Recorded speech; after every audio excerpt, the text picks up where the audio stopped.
फुकावका म्हणेल की जमिनीखालचं पाणी देणे पिकाला किंवा जमिनीला म्हणजे हळूहळू वाळवंटीकरण करणे. तर पाळेकर गुरुजी म्हणतात की सिंचन ही मानवनिर्मित कल्पना असून कोणतेही पीक सिंचनाचे नसते. परंतु कुठल्याही शेतकऱ्याला विचारलं तर तो सांगेल की शेतीपुढचं जे काही सर्वात मोठी अडचण आहे ती पाणी हे पाण्याशिवाय शेती होऊच शकत नाही. परंतु निसर्गात मात्र कसं आहे की पाण्यातून जे काही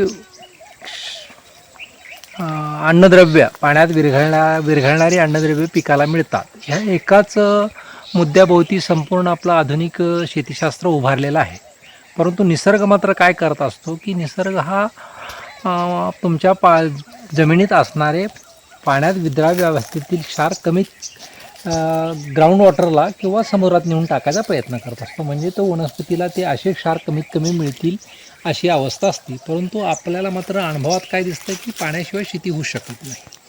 आणि मग हा सगळा असं वैचारिक ट्रान्सफॉर्मेशन होत असताना मग मागची आपण व्हिडिओ पाहिली होती की बाबा निसर्गाचं सिंचन, त्यात आपण सांगितलं होतं की पावसाच्या पाण्याचे कसे उपयोग आहेत, काय होत आहेत वगैरे.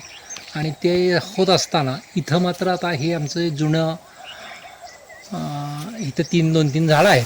हे कशाचं बेलाचं झाड आहे. दोन बेलाची झाडं आहेत. त्याच्या पलीकडे चंदनाचं झाड आहे आणि त्या बाजूला एक कडीपत्त्याचं झाड आहे. ही गेली कित्येक वर्ष पावसाच्या पाण्यावर आहेत. परंतु यावर्षी काय झालं, इथं आम्ही आंब्याच्या रोपं नर्सरी केली होती आणि ती इथं रोपं ठेवली होती. त्यामुळं मग त्या रोपांना पाणी देण्याची गरज होती आणि मग त्याला आम्ही साधारणतः एक 8-10 वेळा पाणी दिलं असेल. तर ते पाणी आम्ही आमच्या बोरचं पाणी दिलेलं आहे. आता जेव्हा परवा आम्ही ही क्षाराची सगळी चर्चा होत असताना बोरच्या पाण्याचं ॲनालिसिस केलं त्यावेळेस लक्षात आलं की बोरच्या पाण्यात साधारणतः 1900 TDS आहे त्याचा. त्यामुळे त्याच्यात भरपूर क्षार आहेत.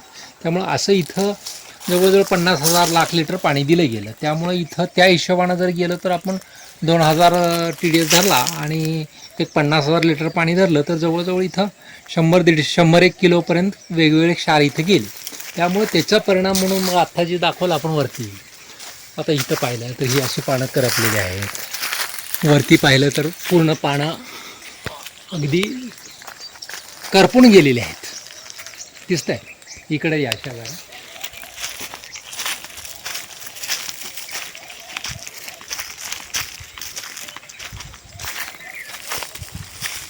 हे कडीपत्त्याची पानं सर्व बऱ्यापैकी पानं अशी करपायला लागलेली आहेत.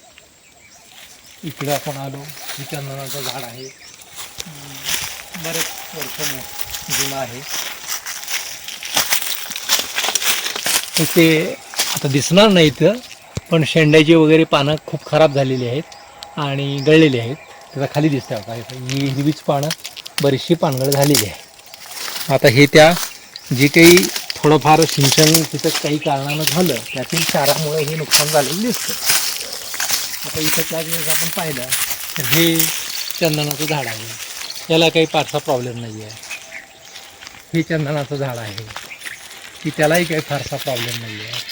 म्हणजे सिंचनासारखी जी अत्यावश्यक गोष्टसुद्धा शेती म्हणजे वनस्पती सृष्टी कशी निसर्गविरोधी आहे आणि ते कसं नुकसान करू शकते. आणि त्याच्या उलट जर पावसाचं पाणी जे आहे क्षारमुक्त पाणी, ते पाणी म्हणजे कसं वनस्पती सृष्टीचं म्हणजे जीवन आहे. मागं मला वाटतं दाभोळकर सर म्हणाले होते, त्यांनी सांगितले की मला शेतकऱ्यांनी सांगितले की आपलं पाणी आणि पावसाचं पाणी, तर पावसाच्या पाण्याला ते शेतकरी देवाचं पाणी असं त्याला एक छान समर्पक असं नाव दिलं होतं. तर निसर्गाचे म्हणजे निसर्ग म्हणजेच देव ह्याचा अशा छोट्या छोट्या घटनांतून उपयोग होतो, म्हणजे लक्षात येतं. आणि त्याच्यातून आपल्याला मग ह्यातून मार्ग काढत कसं काही आपल्याला शेती करता येईल ते बघत आपण प्रयत्न केले पाहिजे.